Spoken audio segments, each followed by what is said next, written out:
Hi guys, happy 420. This is the responsible version of 420, so we're not smoking, but we're gonna introduce you to the lab behind what you are smoking, so you can make sure it's clean. This is Cannasafe.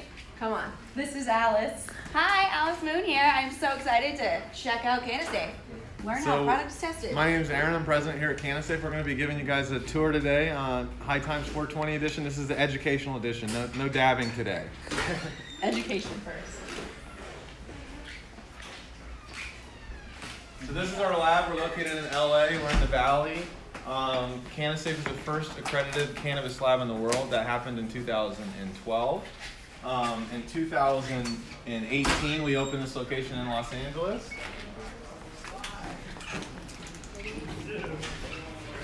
So I wonder, how many High Times viewers, do you care about if your product is lab tested? Do you pay attention to that? How important is it for you guys? Look at all this craziness happening. Okay, can you explain this? Yeah, so this is where the magic happens, guys. Here's some products that just came in, some batches that came in to be sampled. What's going on here is our drivers go out to distribution facilities, licensed distribution facilities, and they pull a portion of a batch sample. And these are the batch samples that you just saw here. They bring them back to the lab. Once they get back to the lab, we check all the paperwork, verify licenses, quantities, all the paperwork. Once that gets done, we take that paperwork here, which I'll show you like an example of it. Here's what the paperwork looks like. No zooming in. We take pictures, we label everything, and then it begins the lab process. So every licensed product that you could buy in California has been tested.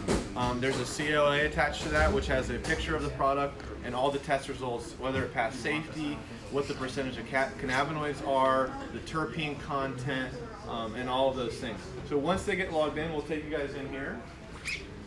So what is the highest potency cannabinoids you've gotten in one product? So the highest potency that we've ever gotten for flower, the highest total cannabinoids for flower was like 33 or 38% for total cannabinoids, 33% for THC. And that's out of tens of thousands of products that we tested. So that's like the gold medal. And that company, or that cultivator, was it consistently every crop would test like this, or they just got one batch that? Yeah, so it's an agriculture product, so not every batch tests that high, but they had several batches that tested around there. We had like 3 or 4 companies that have had batches that tested close to that high. We're actually going to do an awards show for the highest tested products of 2018. So come on in here, guys.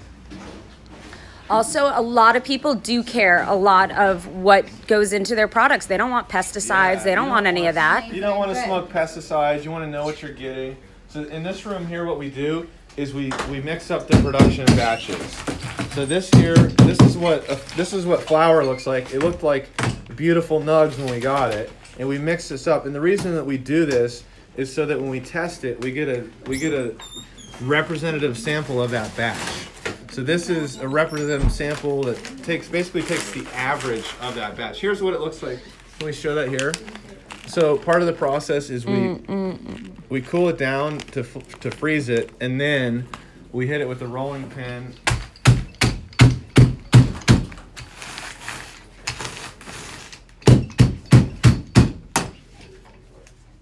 Okay. So what she's doing is she's inspecting there, making sure that it's evenly ground up, also checking for bugs, hair, chunks of mold. Part of the testing requires a visual inspection, so that's what she's doing right now. So let's go see some cool instruments. In this next room here, we do microbial testing. A lot of people ask us, has anybody ever died from cannabis? And the answer to that question is only by getting shot by the police. The real way that somebody could die or get seriously ill from cannabis is Salmonella, E. coli, Aspergillus. Those are contaminants that have killed people from other agricultural products, food, lettuce. So in this room, that's where we test for is the Salmonella, E. coli, and Aspergillus. So we test for fungus and bacteria in this room. We have this very cool robotic liquid handler here that helps us, cut down on potential errors and increase our throughputs and efficiencies. How often do harmful things pop up with testing? So fortunately for us, we have really good clients, and our test fail percentage is lower than the state average. So we're at probably like a 3 or 4% fail rate, meaning that 3 or 4% of the batches that we test don't make it to sale because of potential harmful contaminants. So this is a very important room, microbial. Nobody wants to smoke or eat E. coli, salmonella, or aspergillus. And the suppliers can't just pick what they want you to test, right? You have to go there and pick it yourself. Correct. So when we go and sample batches, we take a random sample of their whole batch. So they don't get to tell us which bag to pull out of. They'll have, whether it's flour or vape cartridges or edibles, we go and we randomly pick portions of that batch. And all of those portions are ground up like you saw in the process before. So they have to consist, every piece of that batch has to be able to pass to make it onto a licensed shelf. So we're going to go next to the GC room and see some even more expensive equipment. What's the craziest type of product you've tested thus far? The craziest thing that we've ever tested was beef jerky. I had some in AU box too. Beef jerky? Yeah. I don't eat beef, but Has it was anybody- actually Has anybody eaten infused beef jerky? I once had a sample and it looked so disgusting that I was like, I'm not touching this. Who knows where the meat came from? Did not trust it. There was no lab tests going on back then, you know? So this is one of several instrument rooms that we have. What we do in this room is there's about 66 pesticides that we're required to check for in California. In this room, we're checking for only 6 of the 66. This is gas chromatography. So gas chromatography versus liquid chromatography is gas is moderated by temperature and pressure, whereas liquid is liquid and pressure. So this piece of this instrument right here, we were actually the first cannabis lab to start using this technology. The reason that this is significant is because it heats up and cools down faster than traditional gas chromatography. So it allows us to get faster, more accurate results that are repeatable. There's several other things in the lab that we have that we were the first to do and introduce into cannabis. And we're going to take you to the next room where we test terpenes, heavy metals, and residual solvents. Ooh, terpenes.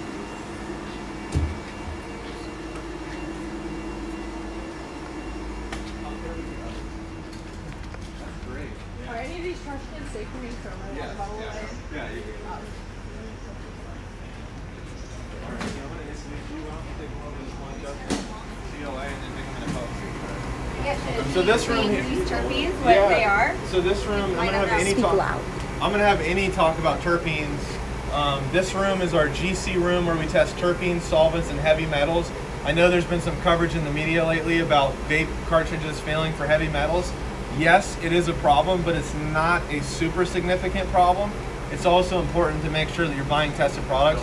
We're seeing about 1 or 2% of vape cartridges fail for lead. So I'm going to have you guys talk to Innie over here and chime in with any questions about terpenes, which we feel is one of the most important tests that we do. Hey guys, I'm Innie. I'm the Executive Lab Director at Cannasafe. So we can talk a little bit about terpenes right here. I should speak up a little louder. This room is a little loud, so if you can't hear me, please type. So terpenes, as we all know, are ubiquitous in all plants, right? It's not just cannabis. It's responsible for the color, the taste, the flavor, and the general overall feeling, right? We all know about the entourage effect. So we test for terpenes using the GCMS, in this case, with an FID detector. So each instrument has a detector that allows you to test certain compounds. So this is a GC FID, and when we're talking about terpenes, we always want to test with a reference material. What does that mean? It's essentially a standard manufactured by a third party that's accredited that we're able to measure our samples against. So you look at terpenes and you might see what's called a chromatogram like that. So those are about 20 different terpenes in a sample. They're not always at the same level. This is a standard, so they will vary depending on your product, right? We can move over to solvents. On solvents, we use the GCMS. right? So we're making sure that you're safe from class 1 solvents. We don't want to see any benzene in there, right? And we also make sure that you are within state limits for class 2 solvents. So no isopropanol, or they have to meet certain levels, no methanol. These are things that could really be damaging. You know, Aaron says you only die from the police shooting you, or from, what was the other one he said, microbials. Well, these could kill you a little bit slower, right? You might die in your 50s later on, who knows? Hopefully cannabis counteracts that. So again, we look at about 22 different solvents that the state mandates, and we just want to make sure it's within the limits mandated by the BCC. One important one that everybody always talks about is heavy metals. Heavy metals are tested by an ICP-MS, right? So if you take a look right here, if you guys follow my Instagram video, you'll see that I talked about the plasma flame in ICP-MS. So you can see it live burning right here. So we're talking about burning around the temperature of the sun right there in that little contained space. So, you know, it's really cool. I don't know if you guys can see that, but we're able to run metal samples within a 2-minute run, really fast. But before we run it, we have to digest it. So we have some digesters there.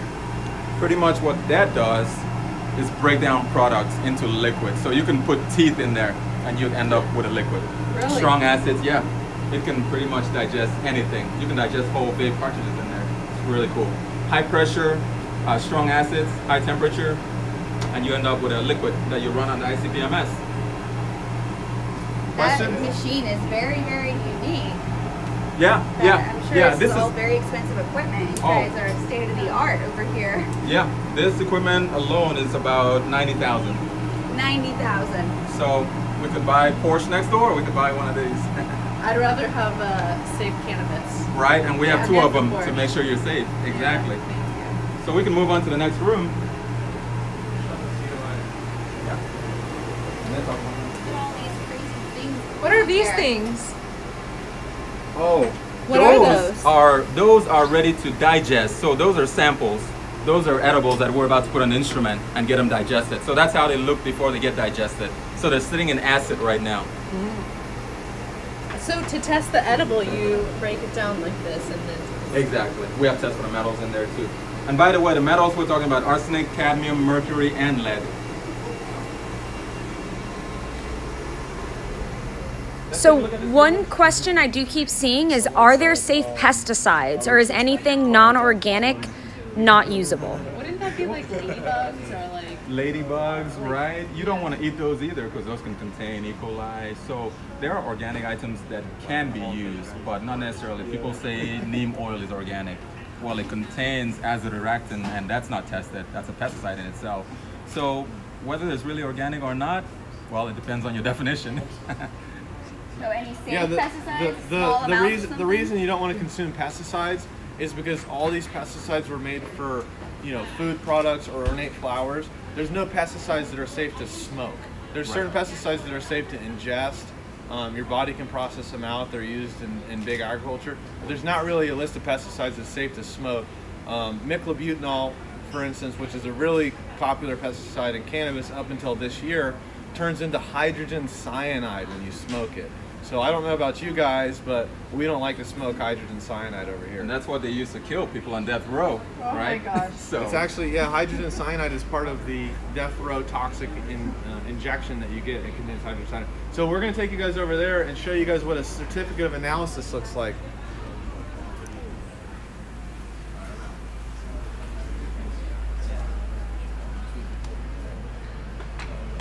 So we got this Lunch Justice Kush in, right? And we tested, and this is what we produce. This is what you should be asking your dispensaries for every time you buy something. You see the image, you see the summary, everything has to pass. You would never see something in a dispensary that failed, right? So you should always see pass, and you can see the different testing that they did, right? On the left-hand side, you have the cannabinoids, your total THC, which we don't need to go into decarboxylation. You guys can watch my most recent video. And your total CBD, all the terps that we test for, right? You have to make sure, well, it's not just about your THC. What terps do work for you? What is the entourage effect? So you have to determine that. And whether the COA is still valid, check the date, check the signature. What is the moisture content of the product when it was tested? Did it pass water activity? Was there any foreign matter? Again, all of those should pass when you see them. How many total terpenes are there, do you know? Like, Well, in general, there's hundreds of terpenes. In general, I believe about over 180. Don't quote me on that, but there's quite a bit. And they're so minute that these are generally the top 22 that are in plants, right? So we can test for a lot more. However, as you can see, some of the highest potency are around 0.3%. So you can get down to 0.01% and lower. So for each strain, are you testing for different types of terpenes, or you're just testing for these because these are always the highest? We're testing for this. These are a set of stock standards, yeah, that we always test for. The BCC, which ones do they make you test for? Because I feel like it's probably less than this. Well, You so guys that's test for interesting. The extra? BCC doesn't regulate on terpenes at all, so you don't have to test for it. We offer it to our clients because we think information is power, so you have to get this on your COA, but there's no regulation around testing for terpenes. Only if it's labeled do we have to test for it. Yeah, if it's labeled and If it's says labeled. that there's terpenes in it, then you Exactly, have to test exactly, for it. exactly. Nice. Right. So this is a flower, but if it was an edible, you would have serving size and whether it is within the 10 milligram limit of the serving size. And if it was an oil? If it was an oil, you'd still see percentage, or you might see milligram per gram, and you'd be able to tell, well, if I took a gram, how much milligrams of THC will I ingest? Great. Yeah. We can head over to the other room and look at potency. Can you guys speak on what happens to expired edibles? Is there still THC in it, or does that somehow go away? So expiration testing is really important. It's something that I think the industry needs to do. So THC generally sticks around, right? It can go through the cycle, decarboxylating and some other oxidation products, but expiry, not necessarily. The product itself might expire because of the sugar and all of the content might, start growing mold, but the THC itself will remain almost indefinitely. It may transform from Delta 9 to Delta 8 to higher CBN content, but that transformation in a normal storage takes years. So you could store it in the freezer and pop it out 10 years later and still be able to eat it and get equally as high. So we were still on potency, so let's look at the HPLC a little bit, right? So this is an HPLC, high performance liquid chromatography is what we use to test potency. And we look at 11 different cannabinoids. So for example, you have here on the screen a chromatogram of the cannabinoids. This is THCA. This is CBC, Delta 9, CBD and CBDA, right? So again, we use certified reference material to measure against all of this, and we're able to quantify down to the smallest microgram per mil. So we use what's called a diode array detector. So what it has on here is a spectrum, a UV spectrum. So when we don't know, or we want to confirm that it is true THC or whatever other cannabinoid is in there, we can look at diode array spectrum and be able to have a second confirmation, right? And I don't think we need to go too much deep into it, but on the opposite end of things is the LCMS, right? So you have a LC system along with a mass spec system. These are the Altivos from Agilent, really powerful systems. And we're able to look at the 66 pesticides that the state says we have to test for, right? So you can see a quick chromatogram of what those would look like overlaid. And we're able to run this relatively quickly. This system is so advanced, it could run multiple cycles in milliseconds, so you're able to identify as many compounds really as you want, depending on your method, in a matter of seconds, right? And we're able to definitively say it's myclobutanol, it's rock, whatever you're looking for, right? So we look for the 66. Problem with this is there may be compounds in there that we don't look for, right? In a mass spec, you only see what you look for. So if you're not looking for it, you completely miss it. So that's why I think the state has a list of 66. A state like Nevada has 21. Does California have the highest number? No, California does not have the highest. Canada has the highest. What is Canada again? 120 or 110. There you go. Do you think that will be on that level at some point of setting the standard almost of testing for the most? I'm unsure because even like the food industry isn't as strict and stringent as cannabis is. Yeah. Right now, cannabis seems to be leading the industry, and Yeah. But what do you guys think? Do you think we should be testing for 100 or 150 or the max amount? Well, I'm surprised that California has a smaller list, but it makes sense because you cannot possibly test for everything, right? Hundreds of pesticides out there, and there's only certain ones that are approved for use on cannabis, right? So they say you cannot even use this other list, so there's no need to even test for it. They're essentially banned. But how do you know that somebody's not using it? Right, so that's up to the BCC to enforce on the growers. Go into the building, make sure they're not using it. But as far as the lab's concerned, we don't know because we only test for what they ask us to test for, right? Any client can always ask us to test for different pesticides, and we'll develop a method and test for it if you want. So you have to develop new methods to test for different types of pesticides. Exactly. It takes more equipment or more liquids or more... We can use the same equipment, it just takes more time and more supplies, more reference material. So this instrument could test for all 800, well maybe not all 800 because there are some that are GC amenable, but it can test for a lot more than it is now. Colorado only tests for 13 right now. Right? Wild. Yeah. Some states are less, and Yeah, let's wrap. the Wild West. Yeah, so I mean, this is pretty much it. I think we've shown you all of the labs. Aaron? So yeah, wrapping up. So you guys like Make Cannabis Great Again hats? Oh my god. So we're giving out some swag. So whoever goes on our page, comment and tag somebody on our most latest post, and we're gonna give away some hats and some swag. Tag one of your friends and tell them write that you want a hat. Yeah. Thanks so much for giving us a tour. Thank This was you. dope. Yeah. Thanks for tuning in, you guys. This was awesome. This was really amazing. I hope you guys loved it. To me, this was the best 420. Yeah. It is the best 420. Now we can go celebrate real 420. Yes. You scared me when I saw this hat. I was like, holy shit,